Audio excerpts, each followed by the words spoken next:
लोकसभा चुनाव 24 अप्रैल 2014 को संपन्न करा लौट रहे मतदान कर्मियों के बस को लैंडमाइंस विस्फोट कर उड़ा देने की घटना में संलिप्त 5 नामजद नक्सलियों को न्यायालय ने साक्ष्य के अभाव में रिहा कर दिया। बरी का आदेश जिला एवं अपर सत्र न्यायाधीश रमेश चंद्रा की न्यायालय ने गुरुवार को सुनाया। इस नक्सली घटना में 5 पुलिसकर्मी और 3 मतदान कर्मी समेत 8 को नक्सलियों ने निर्ममता से जान ले ली। घटना में बस पर सवार 11 अन्य मतदान कर्मी घायल हो गए थे। घटना के 1 माह पूर्व नक्सल प्रभावित शिकारीपाड़ा में नक्सलियों ने पोस्टर चिपका कर चेतावनी भी दी थी, लेकिन पुलिस ने इसे हल्के में लिया और नक्सली घटना को अंजाम देने में सफल हुए थे। घटना में संलिप्त भाकपा नक्सली संगठन के प्रवीर दा उर्फ सुखलाल मुर्मू, बुद्धिनाथ मुर्मू, सोम मुर्मू, तालाकुड़ी, बाबूलाल बास्की सहित 5 अभियुक्तों को न्यायालय ने साक्ष्य के अभाव में रिहा किया है।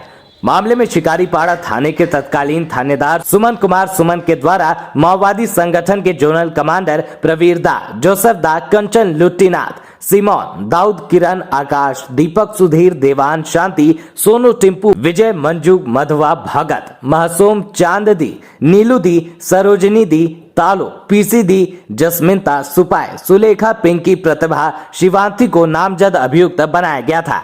यहाँ बता दें कि नक्सलियों के मारक दस्ते ने 24 अप्रैल 2014 की शाम में शिकारीपाड़ा थाना क्षेत्र के पलासी और सरसा जोल के बीच पीसीसी पथ पर बारूदी सुरंग विस्फोट कर मतदान कर्मियों की मिनी बस को उड़ा दिया, जिससे उस पर सवार 3 मतदान कर्मी की मौत हो गई। उसके आगे चल रहे मैजिक वाहन पर चल रहे 5 पुलिसकर्मियों को चुन चुन कर मौत के घाट उतार दिया था। इस घटना में दोनों वाहनों में सवार 11 मतदान कर्मी गंभीर रूप से घायल हो गए थे। नक्सलियों ने 5 इंसास राइफल, गोली, 550 चक्र, मैगजीन, 25 पीस लूट लिया था। प्रत्यक्षदर्शियों के मुताबिक नक्सलियों की संख्या 30 से 35 के बीच की थी। हालांकि पुलिस ने घटना में दर्ज प्राथमिकी में 50 उग्रवादियों के दस्ते के द्वारा अंजाम दिया गया था ऐसी बात लिखी थी, जिसमें से 30 को पुलिस ने नामजद बनाया था। वर्ष 2007 से दुमका नक्सली वारदात की शुरुआत हुई और तब से किसी एक मौके पर संख्या और हमले के तरीके के दृष्टिकोण से ये नक्सलियों का सबसे बड़ा हमला था। इधर 2 दिन पूर्व साक्ष्य के अभाव में पुलिस नक्सली मुठभेड़ मामले में राजधानी रांची के एक न्यायालय ने कुख्यात नक्सली कुंदन पान को बरी कर दिया। आत्मसमर्पण कर चुके कुख्यात नक्सली कुंदन पाहन को पुलिस नक्सली मुठभेड़ मामले में कोर्ट ने साक्ष्य के अभाव में बरी कर दिया है।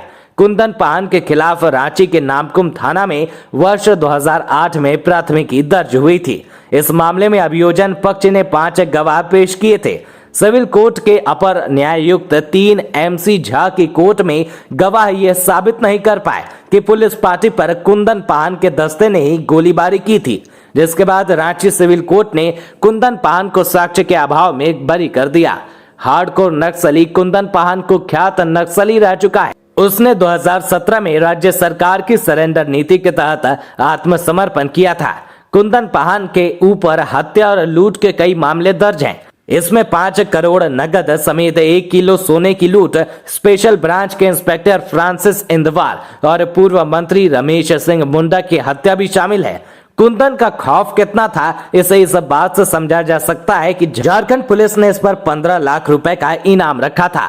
गौरतलब हो कि दुमका के न्यायालय से लोकसभा चुनाव में बरी 5 अभियुक्तों में से एक सोम मुर्मू जमानत पर बाहर है, जबकि प्रवीर दा समेत अन्य 4 जेल में हैं। जबकि एक दूसरे मामले में मसलिया प्रखंड में एक हाट में सरेआम कुलदा मियां के सिर को धड़ से अलग करने के नक्सली घटना में न्यायालय ने प्रवीर दा को आजीवन कारावास एवं SP अमरजीत बलिहार की हत्या के मामले में 26 सितंबर 2018 को न्यायालय ने फांसी की सजा सुनाई थी। बहरहाल जो भी एक के बाद एक नक्सली घटना को अंजाम देने वाले कुख्यात नक्सलियों को अदालत से साक्ष्य के अभाव में बरी हो जाने पर पुलिस की असफलता साफ दिख। चुनाव का मामला है, वो शिकारीपाड़ा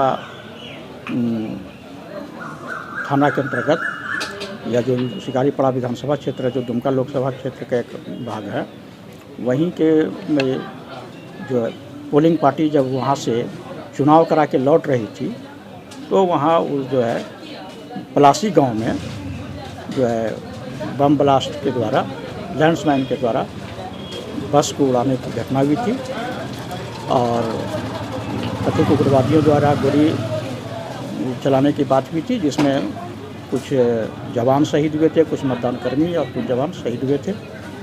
उसी को लेकर शिकारीपाड़ा थानाकांड संख्या 4014 दर्ज हुआ था और वो केस जो है कई सारे अभियुक्तों पर फिर न्यायालय में चार्जशीट सबमिट किया गया था उस केस में, और उसका जो है वो ट्रायल चला। तो ट्रायल में मैं प्रवीर दा जो अभियुक्त थे इसमें, उसका मैं अभियुक्ता था। तो उस केस के ट्रायल के दौरान 28 गवाह उसमें गुजरे अभियोजन पक्ष से। 28 गवाह के बाद आज उसका निर्णय आया। निर्णय में ये पाया गया ट्रायल के दौरान कि ये लोग जो है, प्रोसिक्यूशन जो है वो अपने केस को साबित करने में सफल नहीं हुए। जो इसका कानून का जो प्रिंसिपल है कि प्रोसिक्यूशन किसी भी एक्यूज को अगर पनिश करना हो, एक्यूज अगर कोई भी गिल्टी पाया जाए, गिल्टी उसको ठहराने के लिए सबसे ज़रूरी है कि बियॉन्ड ऑल रीजनेबल डाउट वो जो केस प्रूफ होना चाहिए, जो इसमें प्रूफ नहीं हो पाया। खास करके डीजे 1 के न्यायालय से परवीर दा साथ में 4 अभियुक्तों को कोर्ट के द्वारा रिहा किया गया है।